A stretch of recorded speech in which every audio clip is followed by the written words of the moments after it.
be off the record at the beginning. That's not right. And that's not the right one. Here we go. And we're live. We will give everybody, sorry, we're a few minutes late. We were chatting, ruining the show with Michael. And just want to give everybody a minute or two to get here, and then we'll get started as always. Happy Friday, friends. Friday shows are always fun. I think just making these standardized guest shows is kind of neat. Absolutely. It's been one of the things I look forward to, of being able to talk to somebody else and learn, have some cadence to what we're doing. So it's been fun. I appreciate Michael dressing up for this morning. I feel like I'm hit or miss with it. I actually literally just was wondering if I should put on like a collared shirt or something. And I was like, I dropped the kids off in this. I'm not changing. I usually don't think about that, but now that I saw how nice he looks, me in a t-shirt, I feel like I dropped the ball. I do. I really feel like myself and the audience are very aware that you don't think about that. I don't see myself live. I don't know if anybody else does, but I don't see myself on LinkedIn. Can anybody comment if you see me? And Corey, can you find me as well? That's the only thing. I wanted to make sure there was some people here, and I see nothing. It says we're waiting for the broadcast. Okay. So it's probably that 30-second delay that we're experiencing. So. That's a pretty minute and a half delay. 3 minutes. Yeah, that's delay. Longer than what we see normally. I just didn't want to start, and then it's not even there. I see nothing. Still nothing. Maybe try again, right? Yeah, I guess we're gonna have. It says 3 people are here, but it's waiting for the broadcast. Oh, you can see it live? No, it says it's literally the advertisement, and it says waiting for broadcast. But then I click it, and it says 4 people, 5 people. People are coming in, but there's nothing here. Yeah, I agree. I agree with you. Does it work on Facebook? It's a good question. Yeah, we're live on Facebook. Okay, awesome. I don't know if we should just undo LinkedIn and jump back in. You think I should do that? Yeah, I would try that. Oh, here it comes. Wait, don't touch anything. Oh, okay. Oh, I don't know if anybody got to see that. Okay. That was weird. And it's working. Very weird. Don't know what happened. Microsoft, man. Microsoft. Bill Gates. What's up? Okay, good. The flood of people. Okay. Hey, everybody. Those were your minutes to get here. I guess we'll get going with the show. Today, we're going to be talking about finding your voice with Michael MacKelvie. Looking forward to getting into this conversation.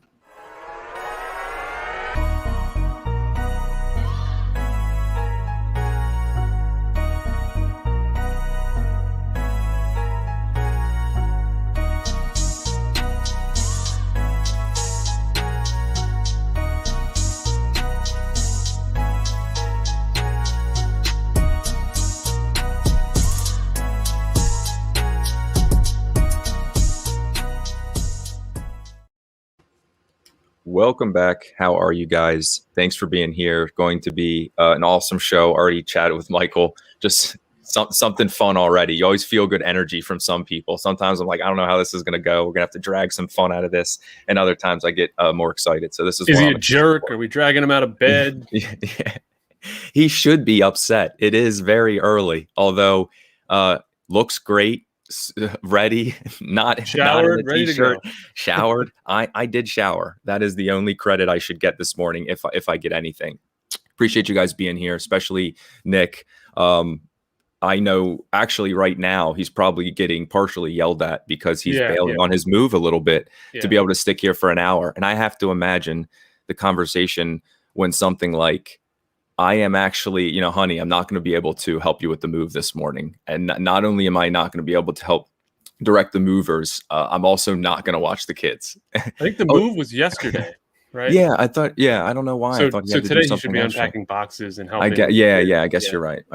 Okay. Anyway, appreciate you guys being here. We're going to be talking to Michael MacKelvie and digging into finding your voice. Very authentic guy who's been creating some awesome content recently, and just going to be asking him how he got started and how he's doing it, and go from there. So I'm just excited to bring him on. So without further ado, Michael, how's it going, man? Good. How are we doing? Happy to be here. Thanks. Welcome. Yeah. The first thing I said when we jumped on is I went, okay, so that's your house. Like that room is your room. It's not a professional studio that you go in, but the lighting and the background is awesome. I love it there. Yeah. Yeah. I originally I rented out a couple rooms in my house, and when I went independent, it happened to kind of line up perfectly with getting a new vacancy. And so I just decided, hey, let's turn this thing around and start filming. So when you're not like, this is literally just a film room. Yeah. Well, it's my office. I mean, it's my office. I have a desk in here. I work in here quite a bit. In the beginning stages, it was kind of the editing station as well. But yeah, I needed a home office, and so I just decided, why not just make it a studio at the same time? I'm not going to be seeing any clients here, and it's worked out perfect. It's pretty short commute. I love it. I feel like we've got a lot we can get into, and I know you and Ryan caught up for a minute, but just for my sake, do you mind introducing yourself a little bit about you and 45 seconds of who you are and what's going on? Yeah, so my name is Michael MacKelvie. I work with an RIA out in the Portland, Oregon area. I kind of started with Truthful Mutual, few different forms of that, and decided to go. Hopefully, Ruff is watching this. Decided to go independent. This would have been probably June, July last year. A firm called Cascadia. And then I have Vivid Wealth, which is my marketing channel to kind of funnel people in through my own efforts. But the RIA is Cascadia, and we're just outside of Portland, and it's a great group of guys. Couldn't be happier with the transition. Awesome.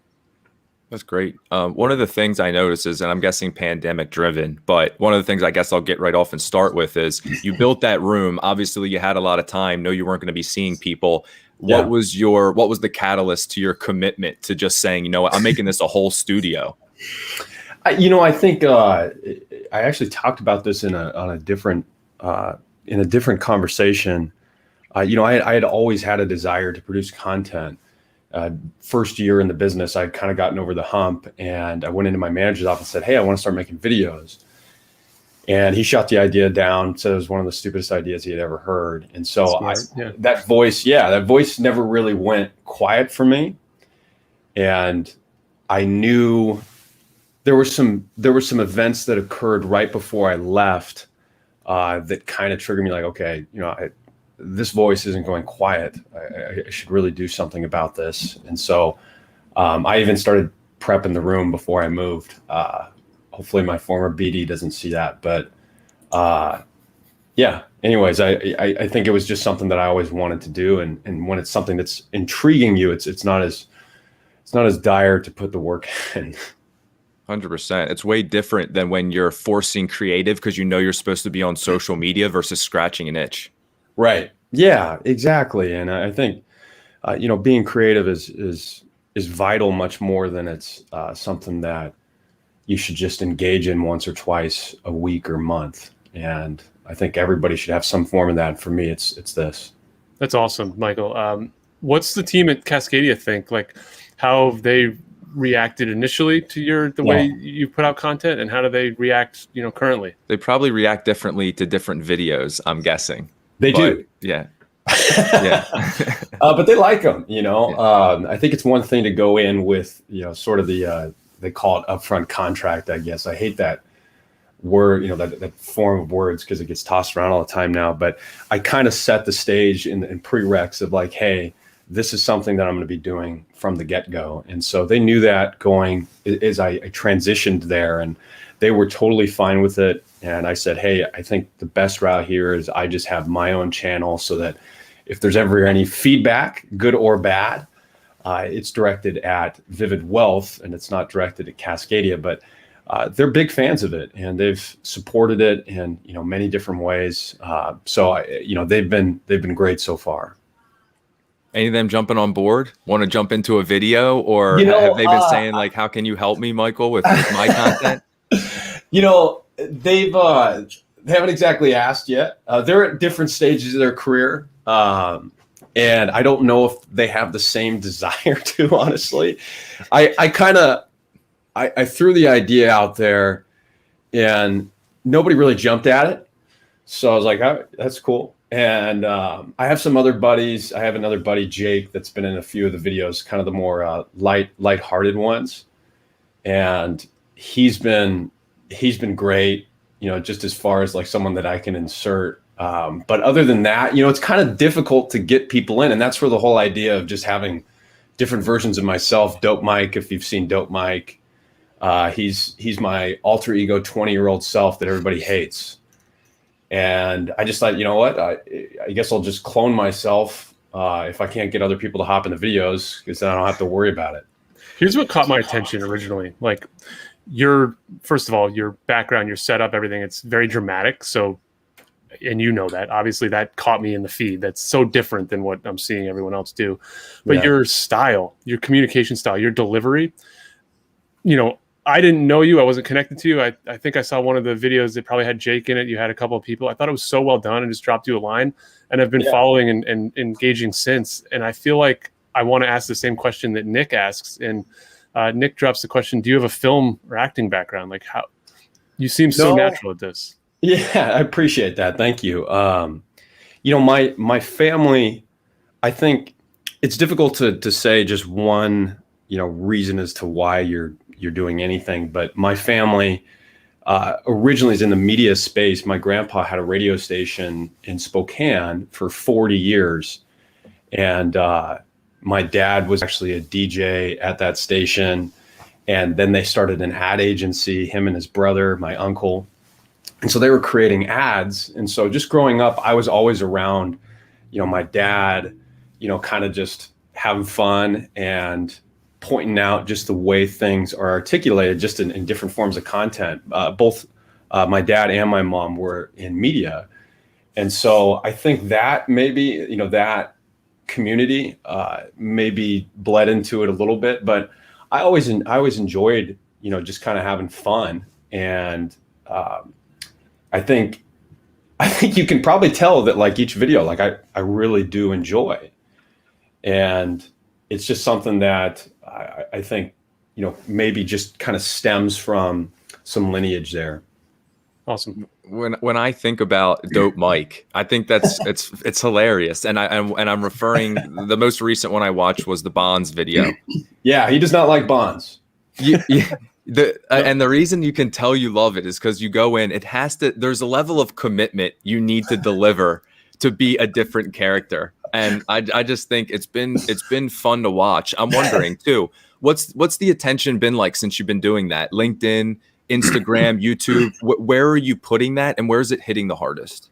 I could probably do a better job of it's a really good question. I could probably do a better job of just centering in and getting serious about spreading it. Right now, I'm just kind of posting it in all these different places and just seeing what happens. But the attention's been good. And I think the way that I've noticed it is every time I see anyone that's not just in my circle, but kind of that outer circle or maybe the secondary circle, which is less frequent in COVID, out here in Oregon, especially where the world is still shut down, very much so. They always say the same thing, like, hey, I've been watching your videos, or hey, I've seen your videos and I enjoy those, or hey, I'm really liking your videos. Those are funny. And then, obviously there's messages and people reach out with questions and that's led into some meetings. But I would say the initial effort has been much more the conscientiousness of others kind of getting a feel of, okay, he's going to keep doing this. And this is kind of cool because he enjoys it. And I think that shows when it's something that you really enjoy. Absolutely. I mean, it definitely shines through. And I think there's especially because there's a level of quality to it every time. Your presentation, how you are, again, the room, how you're acting. I imagine you're scripting things out. And the thing I also like is while you're impressing advisors, I feel like your message is simple enough to resonate with people. Whereas I feel like most content when you're impressing advisors is going over the head of people. So I like that Dope Mike feel because I think it brings it back to earth where somebody can really resonate with what's going on. Yeah. There's some other videos that off the record I haven't put out there. There's one that I'm kind of toying with because I personally think it's hilarious. I play a few different characters in it. That's probably why I think it's hilarious. I'm biased and I'm just liking myself. That's a terrible thing. But yeah, I mean, it's something that, you know, I definitely think through, and as I'm scripting it, I write out a few sentences, you know, for each kind of point, and then I'll look at the sentences and I'll just kind of go, because otherwise, you know, you maybe sound robotic. And then that might take a few takes to kind of figure out how you want to say it. But, you know, overall, you can knock out, you know, a video fairly quickly if, you know, you put in kind of a process to, you know, really build things out. I'm sure for you guys, it probably, you know, took a little bit of time the first time. And now it's like, you know, it's maybe less time for each show. Maybe it's the same, but, you know, as you learn, it's maybe a little bit quicker each time. 100%. And I think that's the biggest thing we talk about too, Corey, is the commitment to it and the processes you put in place to make sure you can keep doing it. Because one awesome video is great, but 10, 20, 30, I mean, that's when I think your brand starts to take, people start to notice you and expect those things. And then when it comes and you keep delivering, I think that's the magic. That's reaching out with questions and things like that. I don't know if that's what you felt, but that's what we usually see. Well, yeah. I would say that's the process. Yeah, for sure. This is part of the trick with, you know, people aim to go viral. And it's like, if you go viral and you don't have enough of a library, you go viral and you're done. It's a one and done kind of thing. You're the 16 seed who upsets Virginia, and then that's it, right? Michael, are you on TikTok? That's got to be a place where you would kill and go viral. So again, you know, like that's where it's, you know, I could do a better job of like dicing these up. And I think I need to have somebody that I just say, you know, I'm going to pay you and you just take my videos and just cut them up and then just throw them on the short form for me. Because I've heard that, but I haven't really done much on TikTok. I posted a few things, but I haven't done a lot. I should probably do more, honestly. Yeah. What's next? Where are you aiming to go? I mean, you just scratched the surface at a content curator there. Is that something you think about? Yeah. And I think it's an interesting, very interesting thought, because you're really juggling two different routes. You know, as I think through it, you have kind of the organic, heartfelt, this is me coming forward with my own thoughts. And then you have maybe the ad spend type videos in creating that are purely designed to just generate, let's say, new leads or meet new people. And obviously the organic can do that, but I really kind of think of those as two separate things, because the second version there, the ad spend videos, let's say, right, you would be gearing those, you would be really structuring those quite differently than maybe an organic video, right? And so I kind of look at those two different, if that makes sense. Sure. Michael, has the video, has your journey to this point, I mean, it's still early if we look at the grand scheme, how's it impacted the business? How have you feel like it's impacted the amount of attention you've been able to garner? Is it good attention? Is it the right attention? Where are you at in that life cycle? Yeah. You know, I think I can't imagine it's been anything, you know, bad. I mean, there's sometimes this voice that comes to bat of, you know, you shouldn't bring as much levity maybe to the videos. And I don't do a ton of that. You know, some videos are just a complete joke, like the Day Trader Bro. But I think people get that hopefully fairly early on. But there's some times where you're like, you know, should I really be, you know, having as much fun in this or be as lighthearted, because, you know, somebody might look at it and say, you know, this guy's not serious and this is money and this is serious. But the intention's been good. And I've definitely had people reach out that have turned into meetings and eventual clients. Awesome. And I think that I think it comes with a brand and time. I mean, if we have somebody to reference in that situation, Keith Wilson, Anthony Ruffalo, somebody who I think has two personalities online, of either talking to, you know, being funny, being that goofy side, but also having the serious technical side. And I do think some of your videos do deliver in that way where it's not all dope Mike. But that is the reason also I brought up TikTok, is I think those characters and that thing, I normally wouldn't push any advisor there, and I'm not sure what the business would come from. I just think it would be more about the opportunity or the possible vitality of somebody appreciating that, especially that, you know. Yeah, I think that's a really good point. I really, like, I've thought about, like, hey, I just need to take an hour and just cut up the videos into just 60-second blocks to just throw on there. I just haven't got around to it, honestly. There's not really any good excuse, but yeah, I'm sure they would maybe play a little bit better to that audience, which again is that question of the two forms of content, TikTok being the less direct to your consumer and your ideal client form of content, and more kind of just the fun organic side of things. Right. Yeah. Same. Michael, I want to deliver some more value to the advisors out there watching. And one thing Ryan and I are big on is having a space that's ready to go. And we touched on this early on. What's your coaching for advisors on, like, putting together something like you've created there, which is you walk in, you flip the lights, and you're ready. It's not, you don't get distracted with the 4.5 minutes of setup, which then take away from the energy that you're about to give. Well, I'd like to say it was 4.5 minutes of setup. Unfortunately, sometimes it ends up being quite a bit more than that. Once you end up like, whoa, should I put the light a little bit more to the left here? Should I, change the aperture a little bit more in the camera? But that, is just me probably messing with it too much. But I could walk in and especially if you know the word aperture. Yeah, I could walk in and it could be a 4.5 minute deal where I just turn the lights on and go, which obviously saves time, and it's the same as anything where you put in a fair amount up front, and that obviously is the investment, which, very similar to investing, compounds to save you as you go on. But it's fortunate, but there is absolutely, it's funny when you watch like a few minute video, and sometimes I'll watch my video and it feels good to watch it, but there's a lot that goes into that. I mean, that's a fair amount of time for each video, primarily on the creating side, which is difficult to maybe just skip over, right? I think where I'm going with it is you have a place that's dedicated, that you're not disturbing. Whereas we have talked to a lot of people that are storing a lot of this equipment in a nice Tupperware bin that they have to pull out. Yeah. And that is an arduous task to get over to, and life gets in the way of creating when that happens. It does. Yeah. And, I don't have a wife and a family, to say like, no, this room is for the 7-year-old, so I guess that's a good thing.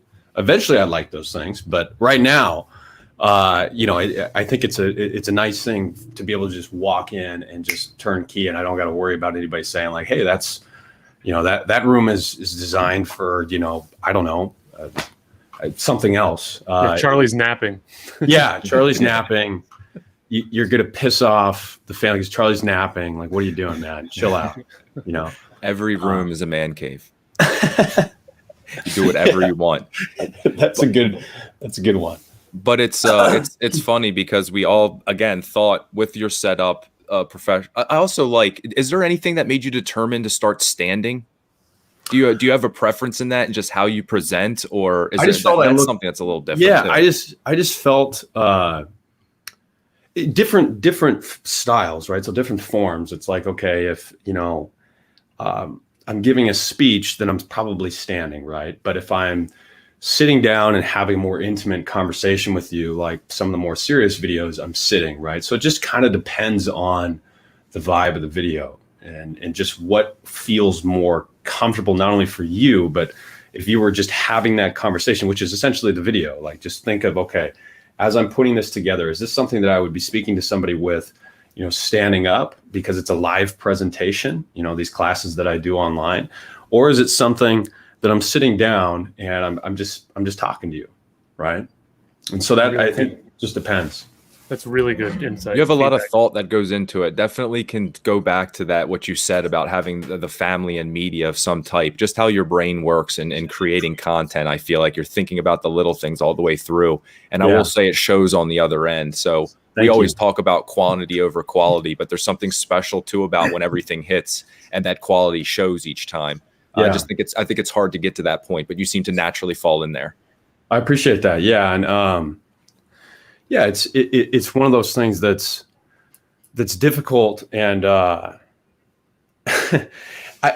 think just in general, I was reflecting on this when you said, hey, we'll kind of talk about your journey a little bit.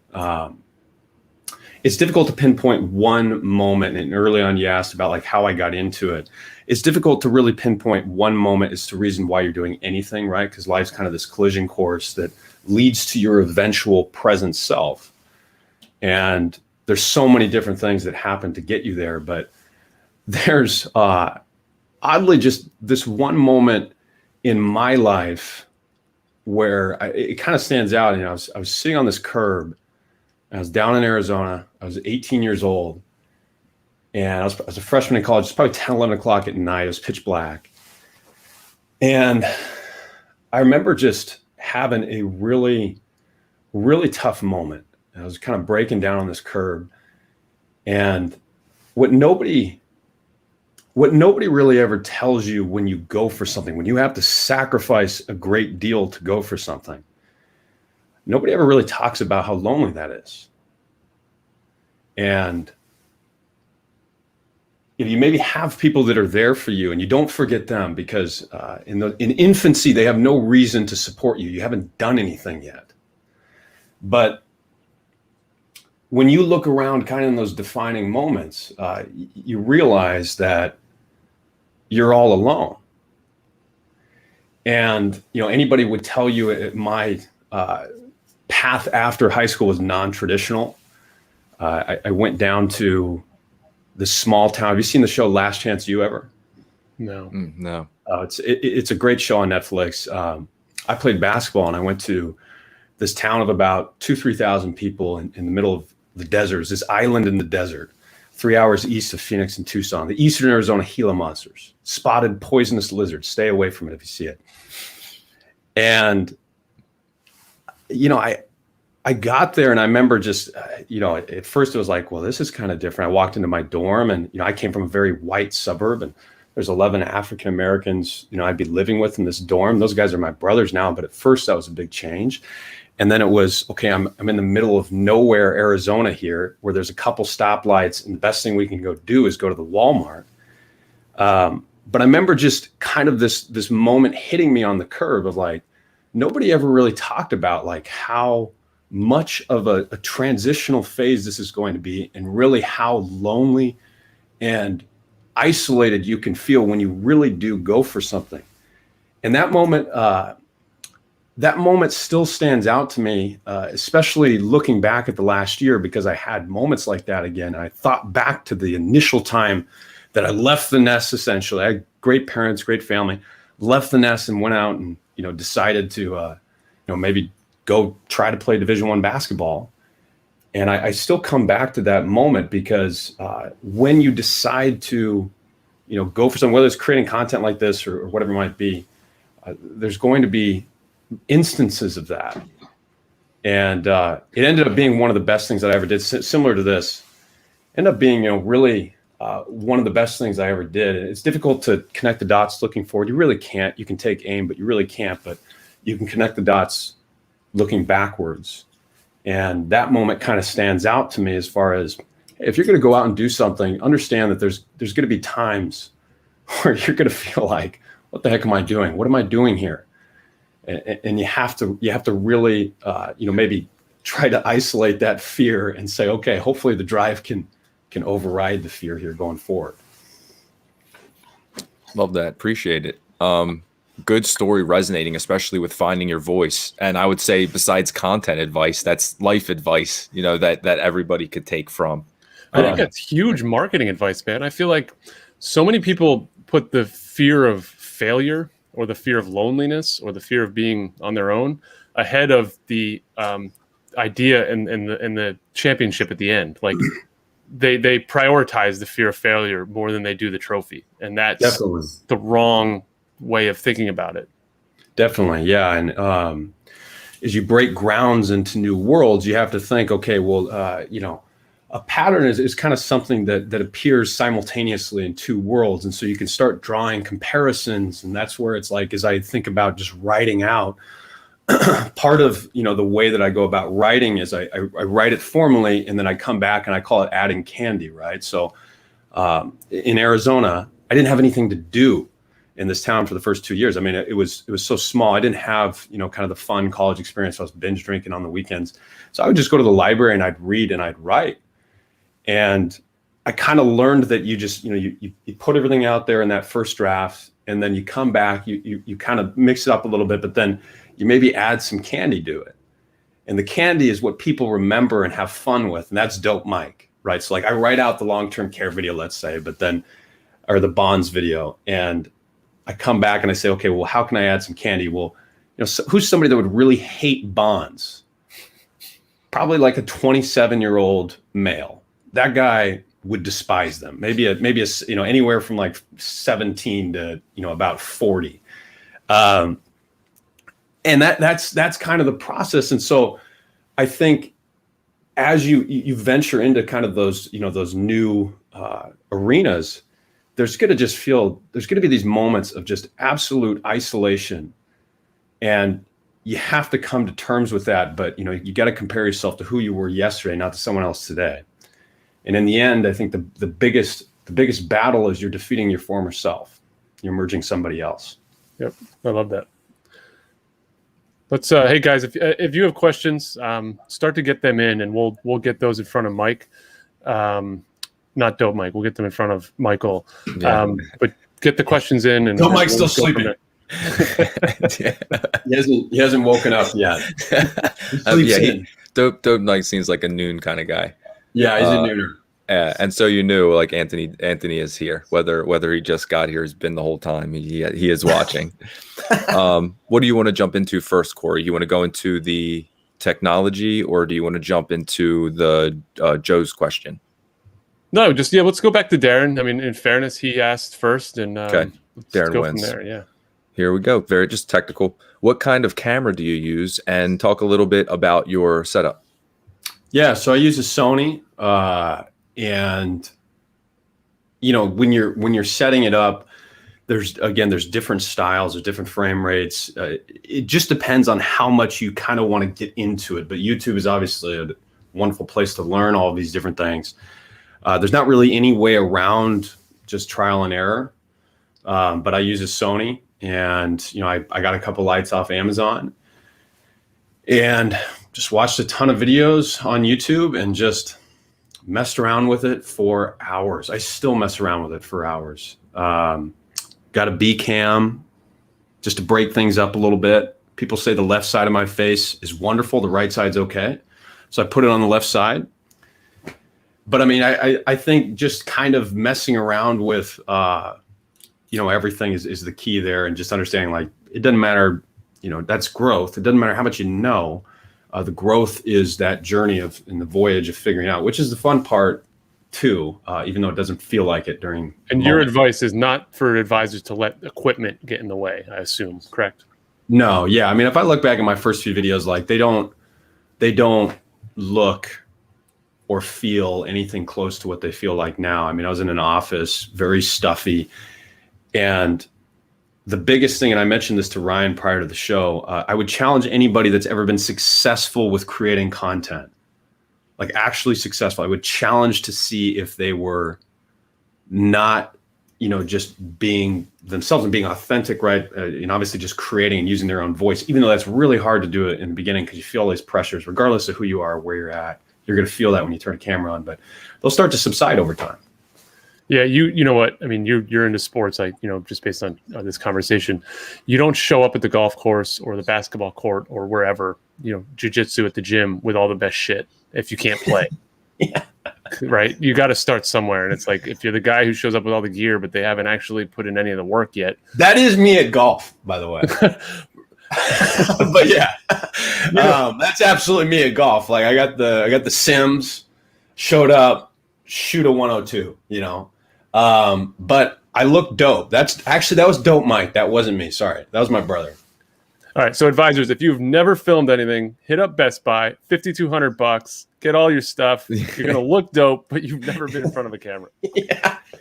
Yeah. I think that's interesting too. And one of the reasons why it's titled too, Finding Your Voice, is if you're a younger advisor, you've been doing this for a few years, you probably don't even have one yet. Maybe you don't have the technical ability to feel like you deliver value during those videos, or you're afraid to say something because you don't know as much.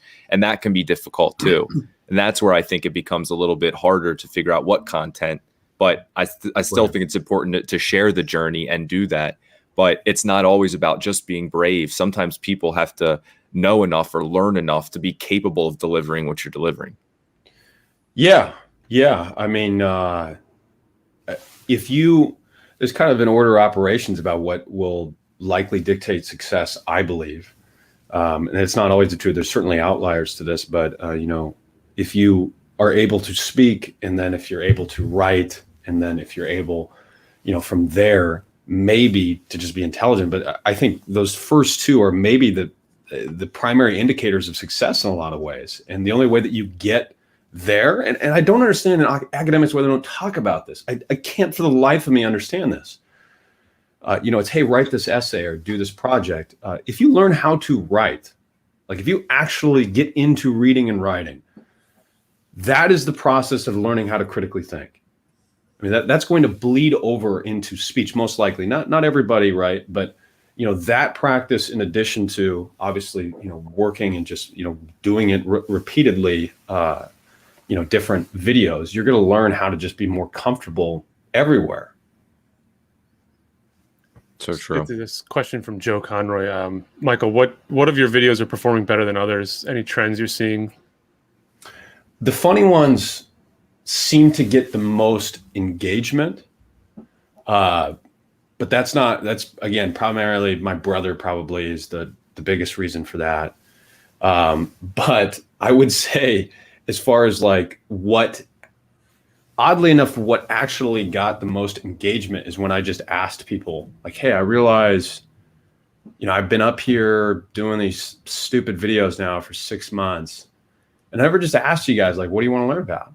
So this is on Instagram, and I just posted this quick video. I said, I'll put the little question box down here. Just write me a question of something that you want me to do a video on or talk about. Mm-hmm. 26 people in one day reached out. That's awesome. So, I mean, right there, those turned into meetings. Not all of them, and the majority just 23 of them. The majority of them on Instagram, maybe aren't at a spot where I can really service them. But, I think like 2 or 3 of them turned into clients, and the others, it wasn't that difficult to fire a response back. I mean, life isn't about just trying to make more money every day. Otherwise, what's the point? So I would say having a good, obviously you talk about cadence, having a cadence with good content, but then occasionally just, hey, how you guys doing? I'm talking directly to you. What is it that you would like to learn more about? What questions do you have for me? Mm-hmm. This one from Anthony was in relation to when you started. So I think this is a good one. Any thoughts on this, Michael? He was trying too hard to be what he thought. Ruffalo? Yeah. Okay, good. I actually have something I want to talk about with Ruffalo. Hopefully there's no Truthful Mutual advisors on. But I don't think they watch the show. I'm just going to say I'm going to send Ruffalo a video. I have a great video for him. I'm going to send it off the record, but go ahead. Awesome. So his question is, when he first got started, he was trying way too hard to be what he thought the market wanted a financial advisor to be. Yes. Yeah, that could be another alter ego right there. That's a great character I could play maybe.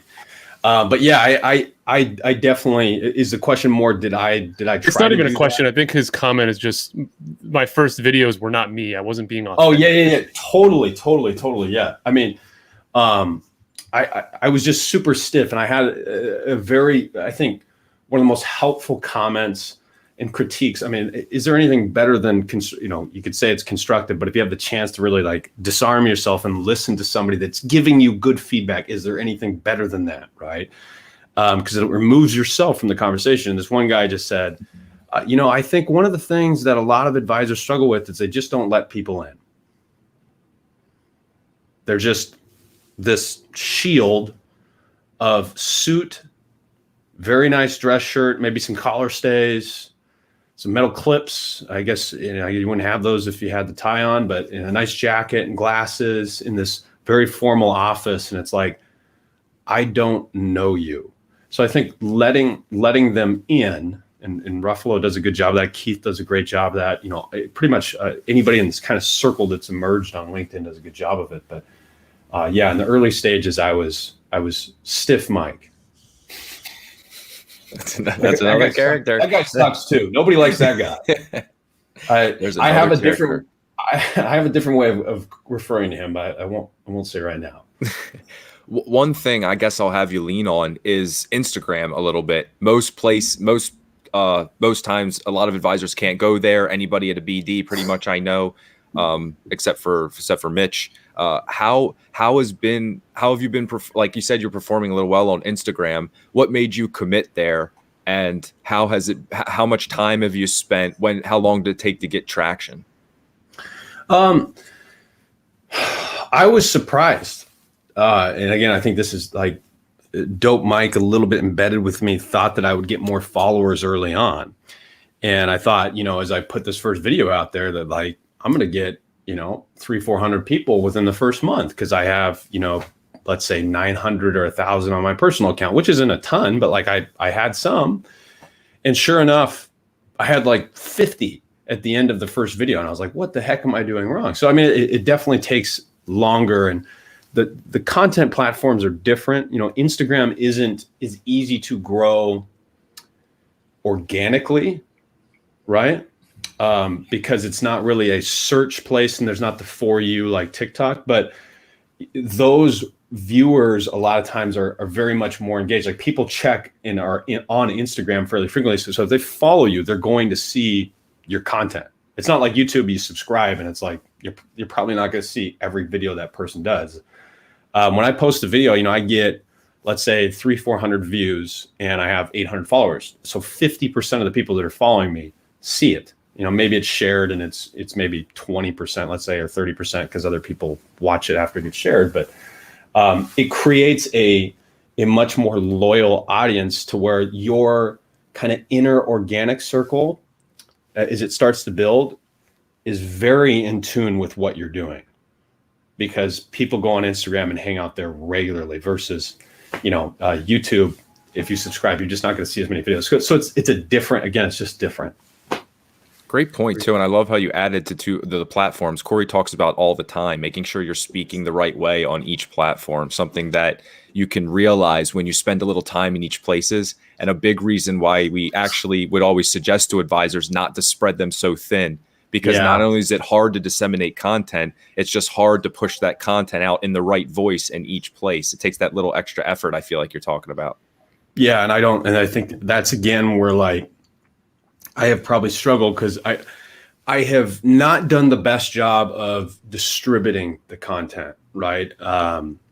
I've probably spread myself too thin in that regard, where it's like, I got YouTube, I got Facebook, I got LinkedIn, I got Instagram, TikTok. Now we got 5, and I got a job. So, I mean, there's a balance. Like, I'm not just right? here to film 100%. videos all day. Yeah, that's probably important. So I mean, there is that balance there, and I've kind of learned that. That's maybe why I've kind of leaned away from TikTok. I'm just like, I should. It's not that difficult to cut it up, and I think maybe that's where you can hopefully have like some editor that you just say, I'm going to focus purely on creating. You dice this up how you want to, but you have to be willing to let them kind of do it in their own flavor. And maybe that doesn't align with how you saw the video, right? So, it's funny you say that. Technically, it's not that easy. It's not that hard to line it up, but it actually, I mean, you take a 12-minute video and you want to create some 40-second clips out of it. You're spending hours doing that. I don't care how good you are at it. Especially when you're the critic. 100%. And I would, if I had to go back, I would tell you, like, while it sounds good in theory that Dope Mike would be fun on TikTok, I would imagine you'd get a bigger response with like the messages, but the less people coming through and actually making money, in terms of where like Instagram is probably that better middle ground or something. And again, spreading yourself too thin wouldn't, that's a good idea to hold off until you could pay somebody like you were thinking about. But I can, but also it sounds like, especially if you're good at what you do, which I imagine Keith would have this issue. You're so good at editing your own videos and creating your own story. When somebody else steps in, it's like when somebody tries to create graphics for us, Corey looks at it and he'll look at it and go, if I can do that, I have a lot to say about it. So you need somebody better. And that will probably be an expensive individual, I'm guessing. That is, I mean, you could not be more correct there. I have gone through probably 4 editors, and each one of them a good person. Not saying they're bad, but they would just dice it up in a way where I'd look at it and be like, this is shit.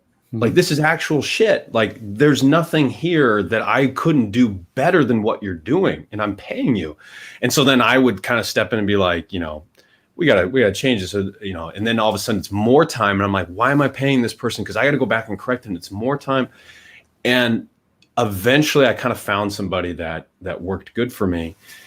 And it kind of pissed me off because this group, I won't say who they are, they have probably like the first or second biggest YouTube channel for finance videos. And I don't have a ton of subscribers on YouTube. I don't know how they found I think it was Instagram. They reached out, and I thought they were wanting to connect and do a collab like this. They just wanted to figure out who was editing my videos and try to hire that person. They said, well, are they onboarding new clients, or like, is this person? And it was like, it felt like they were only there not to like know me, but to find this person. I'm like, well, like, I don't really appreciate that, I guess, but it does take time to find that person if they're going to be affordable. Hopefully it's some young person that just hasn't really broken through yet. And that's kind of what I found. Yeah. I think that's the goal. Corey, you can agree. What we're like, somebody with a little bit of passion, but not stepping out into the real world of, basically they haven't made a lot of money yet, so they don't expect a lot of money yet. They're still finding their cadence, I guess, of what they're doing. Portfolio, but exactly. And you're part of that lucky enough to be at their ground journey of catching a good person. I'm a beta male, man. It's a needle in a haystack. I feel like I'm searching for that person constantly because coming out of college, you want to save money. They haven't experienced the real world enough to know how to chop. Like, that goes into that whole college thing for me, which is like, yeah, you've performed really well for 4 years under a confined and constricted audience that felt like they had to clap for you. You haven't actually been dragged through the real world yet.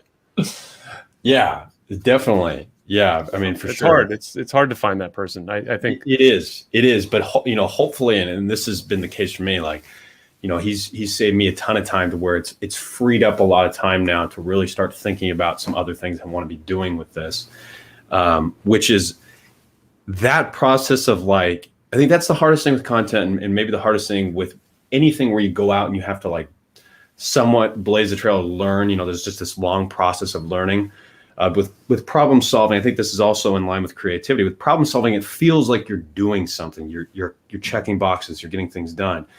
The process of learning, you look back and you're like, what the heck did I do today? And you have your manager, hopefully Ruffalo's still on here, and Keith.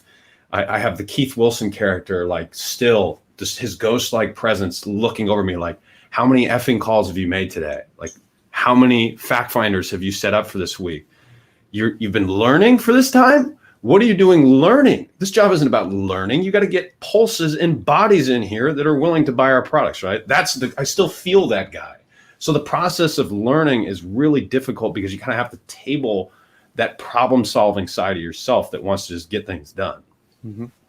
That's such a good point, because it's like, and especially because all we had to nurture the fact that we were learning were tests. Until you actually know it and can explain something, learning doesn't feel like anything. No. Yeah. I still get that way. Like I took, some time over the last few weeks to really dive into something that I'm building out.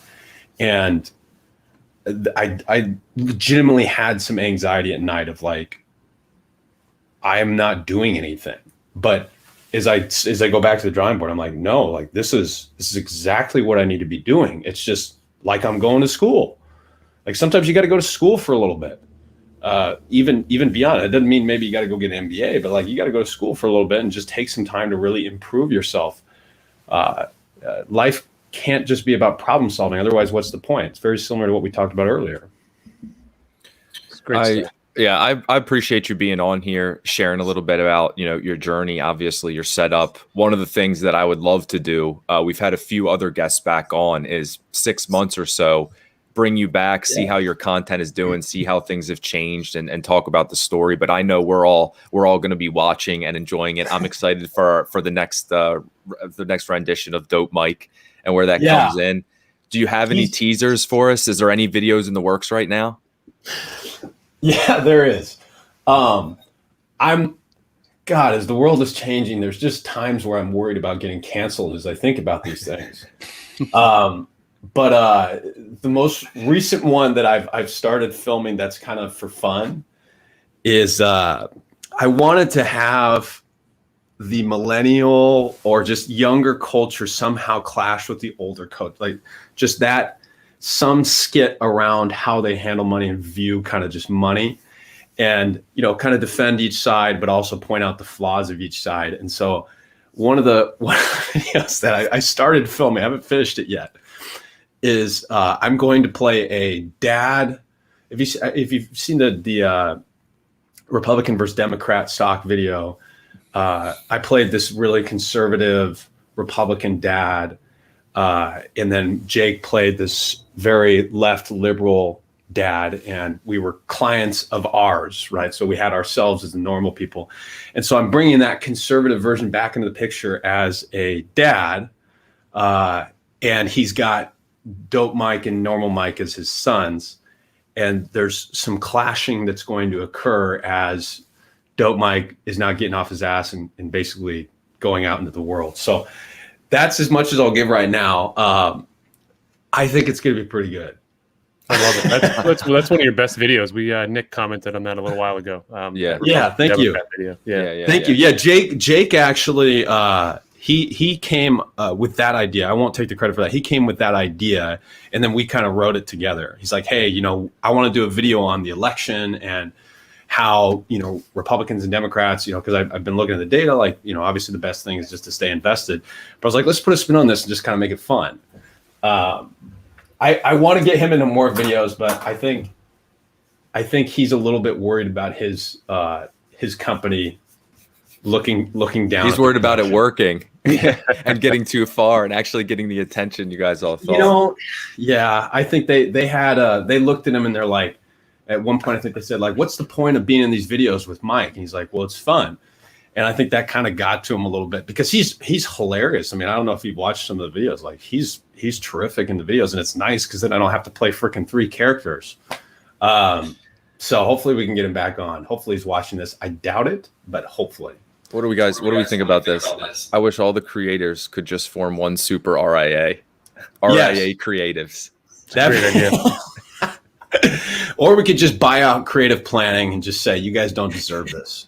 Yeah, we guys the name. Yeah, you don't get to defend this intellectual property because you guys are not creative. a bit of an expense. Creative planning is watching this. You don't deserve it. And we're all going to come together with however much money we have and figure out if we can afford creative planning, which 100% cannot. But it's going to be a no. Yeah. It's going to be a hard no. We're going to need Dope Mike in on that just to get everybody to convince. But he's great. He's great in war rooms. Yeah. Appreciate you again, Michael. We will bring you back on in a little bit again. Thank you. Love being engaged. We'll be following your content along. And appreciate it. Thanks for getting up so early and hanging out with us. And we'll talk again soon. It's fun. Happy to do it. Again, I like what you guys are doing. I like in closing, I like how there's been this community that's kind of been born on LinkedIn of people really just obviously supporting each other. As I mentioned, you don't forget those that support you as you're going out and doing something new because they have no reason to, right, in the infancy. And so I really appreciate the people that, do that. And I enjoy doing it too. And I've learned, I've looked at some of the things that people do and I'm like, that's great. That's a great way of doing it, So it's been awesome to see how this entity, this group has formed, even if we don't have creative planning as our central hub. I couldn't agree with that more, Michael. Thanks again for your time this morning, man. Yeah, for sure. Take care, guys. All right, take it easy. Good shit, man. We probably could have gone quite a bit longer. I just have a hard stop at 10:30 that I have to tend to something with my wife. No, it's fine. I was tired of talking to Michael anyway.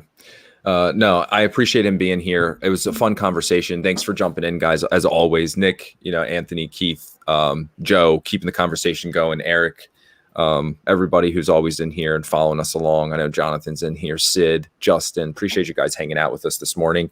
And if you guys have anybody else, obviously you want to see topics you want us to cover, definitely throw those in. Just as he said, he asked. That's why we always ask.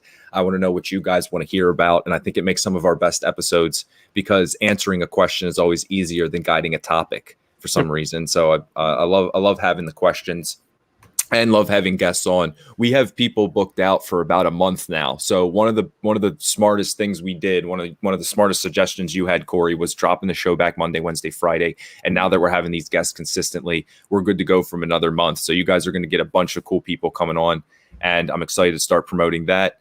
And anybody else you want to see, obviously let us know. They might already be on the show, but if not, we will do our best to bring them on. So cheers, guys. Have a great weekend. Corey's got to leave. I'm going to leave. Have a good day, guys. Enjoy the rest of your Friday. And I was going to click off the record, but you won't see it anyway because it's just me here. So have a good day, guys, and take it easy. Creative planning is just a guardian whole life shop in disguise. Appreciate you, Anthony. Appreciate you being here. All right, guys. Have a good Friday. Let's all start an RIA. Good idea. Let's bring everybody in. Let's do this. Let's figure this out. Just the biggest LinkedIn funnel of all time.